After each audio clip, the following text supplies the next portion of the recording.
President Trump and Ukrainian President Zelenskyy spoke by phone this morning in what is thought to be the first time they've spoken since that Oval Office blowup.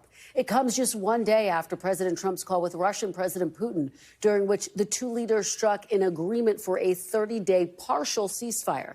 Now, according to the White House, Presidents Trump and Zelenskyy had a fantastic call during which Zelenskyy also agreed to a partial ceasefire.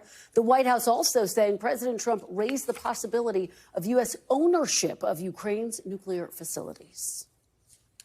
President Trump also discussed Ukraine's electrical supply and nuclear power plants. He said that the United States could be very helpful in running those plants with its electricity and utility expertise. American ownership of those plants would be the best protection for that infrastructure and support for Ukrainian energy infrastructure. Now, President Zelenskyy is accusing Russia of already violating the partial ceasefire agreement by carrying out overnight strikes on a Ukrainian energy facility. The White House, however, is pushing back. Special Envoy Steve Witkoff told my colleague Gabe Gutierrez those Russian strikes happened before President Trump's call with President Putin was over. Despite Zelenskyy's insistence, the attack happened hours later. Joining me now is NBC News chief foreign correspondent Richard Engel on the ground in Ukraine. Richard, thank you so much for joining us. You are there. You're on the front lines. What are Ukrainian officials saying about that phone call with President Trump and President Zelenskyy? And is there momentum behind this partial ceasefire agreement? So I'll start with the conversation and then, well, I'll jump ahead to the punchline on the ceasefire. There is no ceasefire here.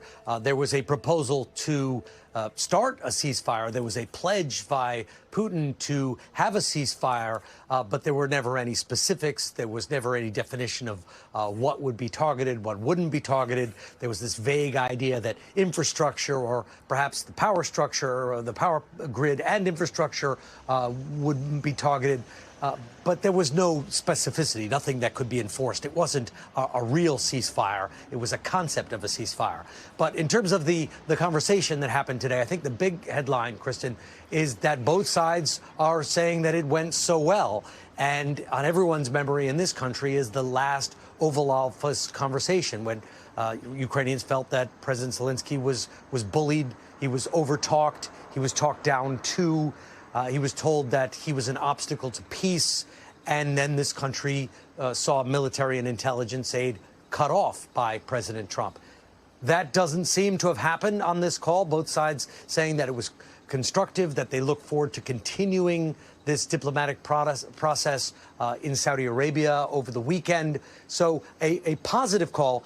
And they didn't seem, according to the readout in Ukraine, to dwell too much on the fact that there was this broken down peace pledge from President Putin in which he suggested that he would stop attacking infrastructure for 30 days. It was more forward looking that they're going to iron out these details in Saudi Arabia over the weekend. But for now, here in Ukraine, we were just hearing the air raid sirens not long ago. We heard an explosion here. There was certainly no ceasefire in place. Just extraordinary to have that reporting, Richard. And we know that Russia has also released some Ukrainian prisoners of war. That seems like a somewhat significant step. And yet I add the caveat, as you are saying, there is this issue of trust. President Zelenskyy made that very clear in the Oval Office. What are the implications of this moment, though? So the handover of prisoners is certainly a trust-building exercise. It is certainly something that both sides appreciate. But it is also something that both sides regularly engage in. Every few weeks, sometimes there's gaps. Every few months, there are these prisoner exchanges. But I would not say that we are bridging any kind of trust gap. The Ukrainians do not trust this process. The Ukrainian government is putting on its best face and has really no other choice but to go along with this process. When they didn't go along with it and they had that last meeting in the Oval Office, there were very dire consequences for Ukraine. But the Ukrainian people that we're talking to, soldiers who we're talking to, are skeptical. They don't believe President Putin is interested in peace. They don't believe that President Trump is a capable or unbiased interlocutor. So there are deep concerns here that Ukraine is going to be divided up between President Trump and President Putin.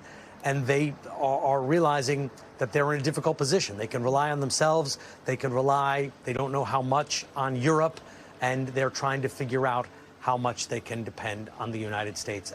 And I think they're still trying to figure it out. The first conversation in the Oval Office went very badly. Today seems to have gone much better, and the process continues and will continue this weekend in Saudi Arabia. And it is such a fast-moving, dynamic situation and set of conversations, these urgent talks, Richard, that are unfolding by the day. We know that you'll continue to stay on top of it and keep us posted throughout the week. Thank you so much. Please continue to stay safe. We really appreciate it.